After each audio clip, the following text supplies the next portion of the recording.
So today I've crafted a full menu from a book that could very well be haunted. Hello everybody, I've been waiting for you. Welcome to my home. Please make yourself comfy. It's the spooky season right now, and the last few videos of mine have been pretty freaky. But today in my possession I have the Necronomicon.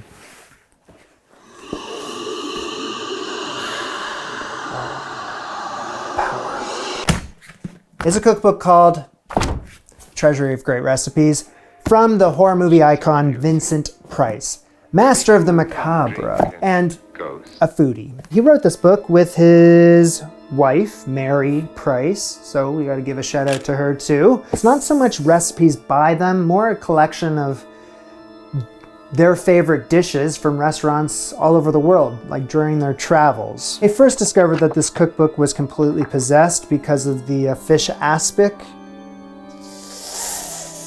No. And then I kept flipping through the pages and things got worse. Calf's liver with avocado. And I was like, calf's liver, avocado. I do not see how that even... End times, indeed. Anyway, I have put together quite the menu, and we're going to be staying far away from those two things, rest assured. We'll start off, breast of chicken au champagne, champagne chicken. We'll serve that with some crispy cottage fried potatoes, and to cap everything off, a retro dessert that is sure to raise an eyebrow, I think. Strawberry and lemon surprise. I'll leave it at that. So yeah, stay for a bite, or stay, sorry in advance, for a fright.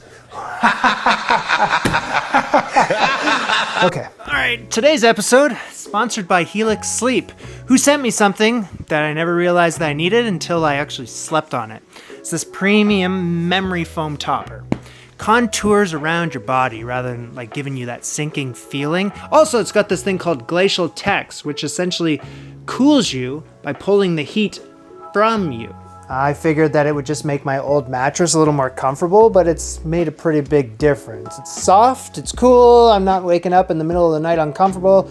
Getting some pretty good sleeps on this thing. When we moved to this new house, I decided to go a step further and get a Helix mattress for the spare bedroom. This room is a work in progress, there's no bed frame, still figuring out the setup, but I wanted to at least get the mattress down as a starting point. That expanded fast, and there's no weird smell or anything like that.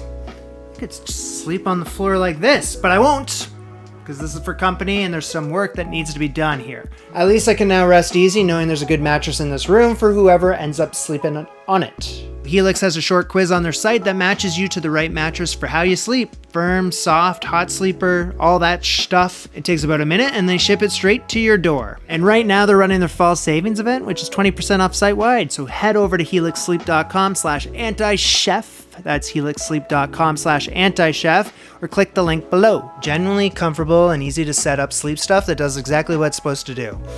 I gotta get back to work. Thank you, Helix. Champagne chicken, cottage fried potatoes. I'm gonna cook both of these in unison so that they're ready at the same time so I can enjoy my dinner.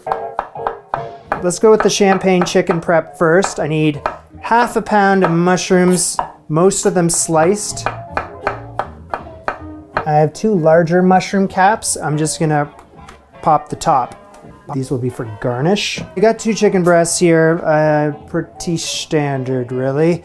And he makes a point of saying you need fresh chicken breasts. So yeah, always go with fresh as opposed to not fresh. So chicken breast between the wax paper and pound it until slightly flattened. Champagne chicken prep is well underway. We're gonna move on to the potatoes, and I have 3 russets over here. Do these look familiar to anyone?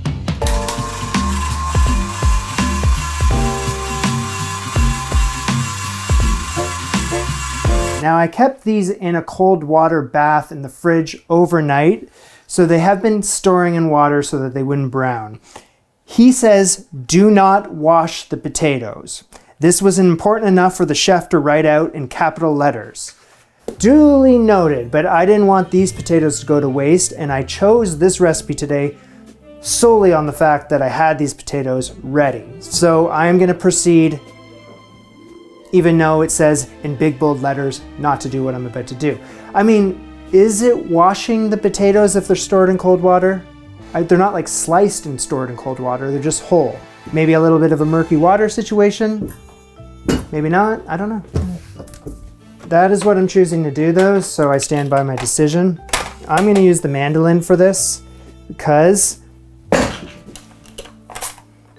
1/8 inch thick, which I think that's appropriate. So yeah, I'm going to use my mandolin. Buckle up.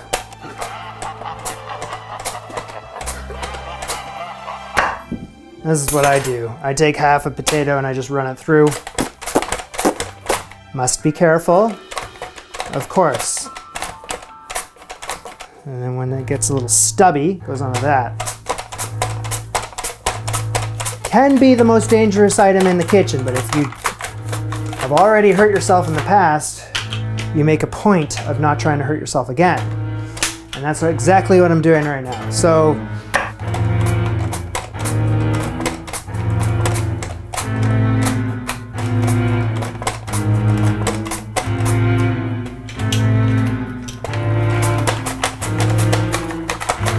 all right, so I got all my potatoes. You know what, could I have a bowl? I have an idea. Bowl me. Oh, thank you. So, because of the unusual circumstances that I'm in, aka washing these potatoes, which he told me not to, but I have an idea just to ensure that they're going to be crispy enough. Take a little bit of flour, just a little bit of flour, and I'm just going to move it around. That should help. That's the dream. That's the goal. That's the plan. Bundaba. Hold heavy skillet. Take the potato slices and in an overlapping pattern, starting in the center, lay them. This is exactly what I did for Jamie and Julia once. Julia Child recipe, Pomana.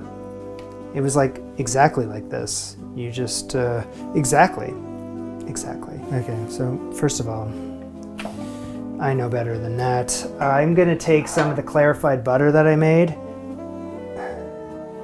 You know, I run into so many issues in my life. Most recently with that plantain lasagna. You'd think that I've learned a lesson by now. Now let's do that. Okay, so what I did is I reheated my clarified butter, which I have around 3/4 cup worth, and I have a 1/4 cup of just a cooking oil. So I'm gonna add the cooking oil to the butter. Not now, damn it. Add the cooking oil to the butter. And the butter will get hot without browning or burning as a result of adding the oil. Hello?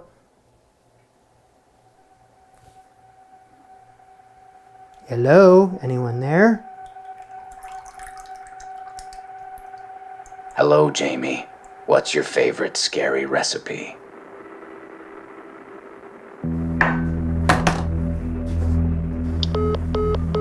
Pour the butter and the cooking oil over top of the potatoes. Ooh, it's swimming in it. Cook over medium heat for 10 minutes, right next to the pumpkin. That should work. So it's like a 1/4 cup of flour, teaspoon of salt, and 1/2 teaspoon of pepper. And then into the mixture goes the chicken breast. Just kind of roll it around, roll it around. We're back to the chicken, by the way. That wasn't obvious. And in the next one, roll it around. They're lightly coated. Flip it this way. And I just freaking destroyed everything. All my hard work, all ruined. And brown the chicken. Both sides.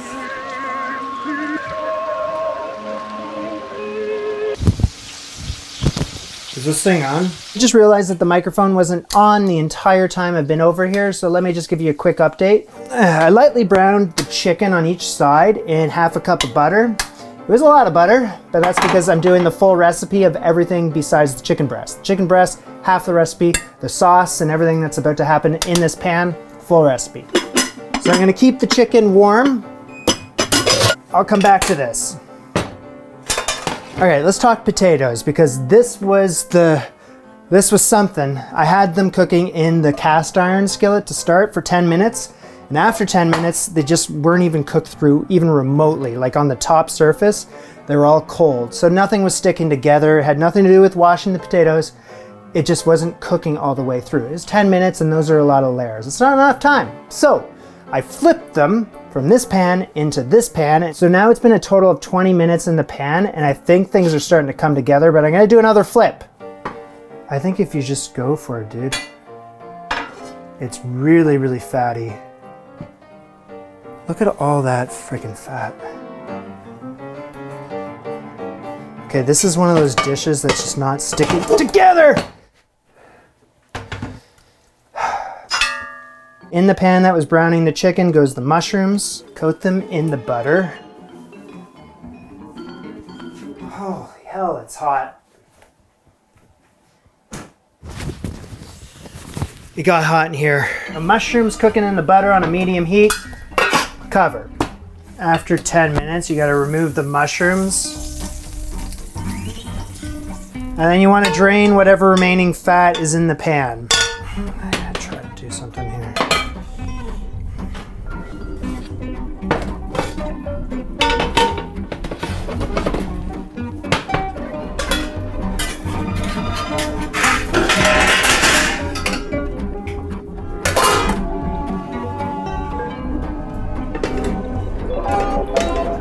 Oh my God, Jamie.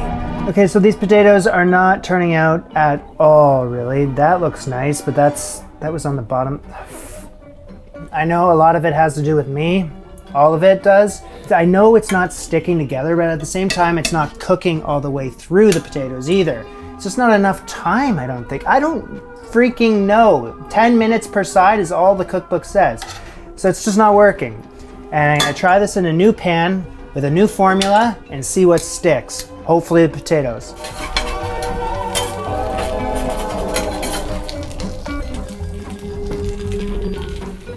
I'm about 5 seconds away from abandoning this dish. Think, think, think. What can you do? What can you do with what you're doing? Secret's out. I'm abandoning the country fried potatoes. Instead I'm making mashed potatoes. I'm gonna add some milk in there, and that way they can simmer in said milk until they are fork tender. I'm not horsing around anymore. So we got a new game plan over here. Can I have a bowl? Potatoes are turning into a huge tire fire. You know? But they have softened. I need a little salt and pepper. You know, a spoonful or so of sour cream. It's a miracle.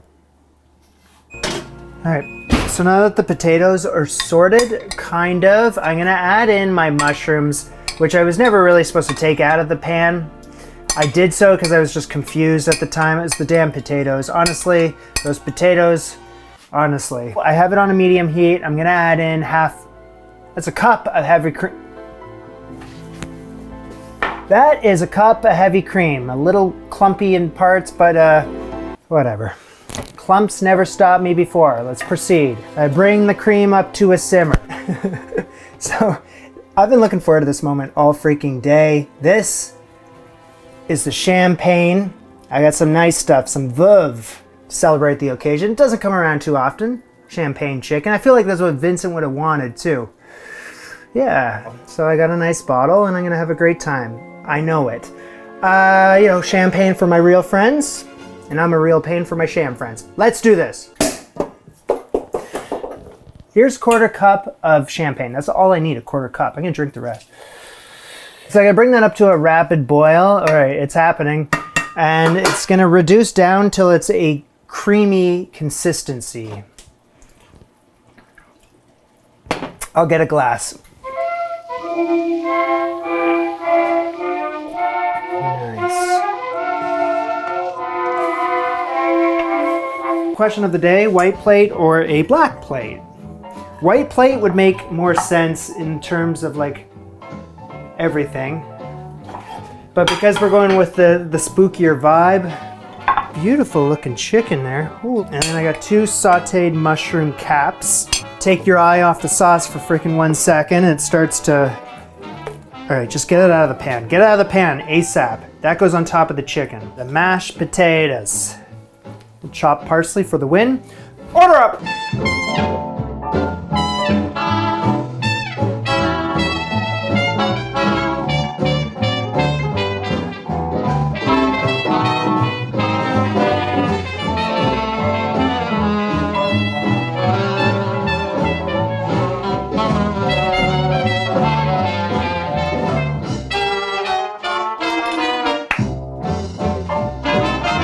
Champagne chicken is exactly what it is. There's no disguising it. That's what it tastes like. Mushroom and cream sauce with the addition of champagne. I've covered mushroom and cream sauce a lot on this channel. Ad nauseum. French cooking, mushroom and cream sauce. Julia Child, mushroom and cream sauce. There's no shortage of those types of recipes. Now this is like that, but with champagne. But it does feel like a special occasion dish. You're not going to rock this out on a weekday. Excuse me. Those potatoes were turning into a disaster, and the fact that I was able to salvage them, hallelujah, because those were very, very good on the plate. And in fact, I don't think I would have wanted the other thing I was making. I like the mashed potatoes with the champagne chicken. It's a good combo. Mushroom caps, also very, very nice. So it's time for a lemon and strawberry surprise. Please watch me as I prepare it. Still don't know what the surprise is. I've read over the recipe. I'm still like, huh, what is the surprise? So that is the surprise. Say hello to Whitey Ford. Let's add in the egg whites of 4 eggs, 1/4 teaspoon of cream of tartar. So what we're doing with this is making a meringue. So I gotta beat this until it's stiff peaks. Crank it.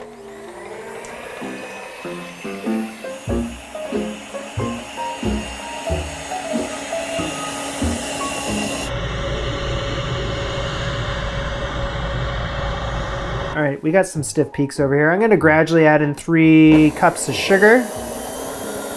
Gradually. This is perfect. That is smooth and glossy. That's what I was looking for, which is fantastic. You know, you love to see it. So empty the meringue into a round baking dish. And yes, if you're alarmed at the lack of grease or spray or parchment paper, don't worry. Apparently that's what's supposed to happen. You can hear a little doubt in my voice. That's normal. So I think ideally we'll flatten this, and it needs to be 2 inches thick of meringue, and then a 1-inch nest is what I need to do. Build a 1-inch nest.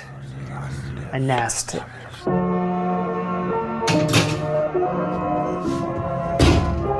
Just gonna bake that uber slowly, 225 degrees Fahrenheit for an hour and a half. Just veg out. No, I got more stuff to do. More stuff to do. So I gotta make some sort of custard here. Saucepan with some simmering water. I need a double boiler. Bowl me. Thank you. And that can go right on top, providing it doesn't touch. Perfect. You can turn the heat down. That is way too hot. So in total, I've used 4 eggs today. There's 4 egg whites for the meringue and 4 egg yolks. Veg recipe tells me just to whisk it, so I'm just gonna... Well, I've been in this situation before. I know what I'm looking for. 6 tablespoons of lemon juice and around a teaspoon of grated lemon zest. Oh shit! Don't go anywhere. I gotta keep this stirring for 15 minutes until it thickens. I gotta take that off the heat to cool. All right, gotta make some whipped cream. Bowl. Thank you. And in goes 1 cup of heavy cream. Punch it. Great. So stiff. take my whipped cream and gently fold it into the lemon custard, which I chilled. Ooh, that looks glossy.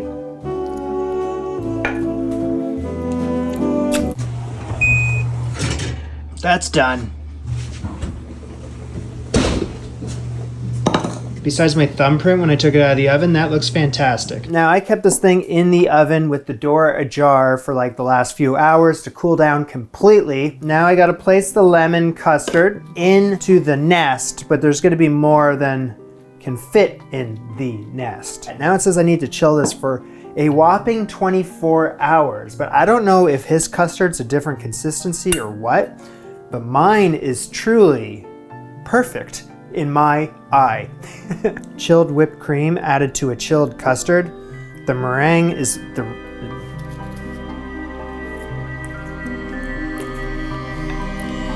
All right, it's been a full 24 hours of this thing chilling in the fridge. Wink, wink, nudge, nudge. I'm ready to finalize it. So what we gotta do next is... The old ones were, the old ones are, and the old ones shall be, not in the spaces known to us, but between them. They walk calm and primal of no dimensions into us unseen. Spread whipped cream over the lemon custard. Okay. Got whipped cream over the lemon custard. You can see here that the surprise is now under the whipped cream. And oh, what a surprise that is. The old ones were, the old ones are, the old ones shall be. Scud the strawberries into the lemon custard. Stick them in there. You keep them whole. And there we go. Order up!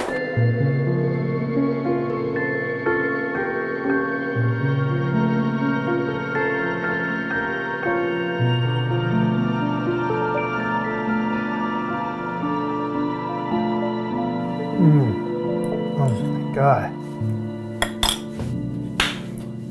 So I have to get a second slice and I need one ASAP. The meringue has like a crispy outer layer to it, and then on the inside it's like a cloud. The only downside of this dessert is I don't think it's gonna keep well because the meringue is gonna get too soft underneath all of these other things. The lemon custard is out of this world also. I can't get enough of it. And even the whipped cream was freaking good, and strawberries on top. But the lemon and strawberry combination, that is something that we can sing its praise. That is something that we can marvel at. So I think that puts a stamp on this one. I made it out alive.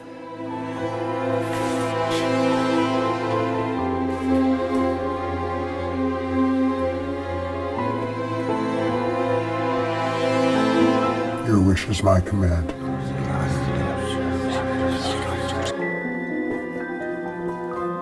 So this is Fine and Dine. Bon appetit. Au revoir.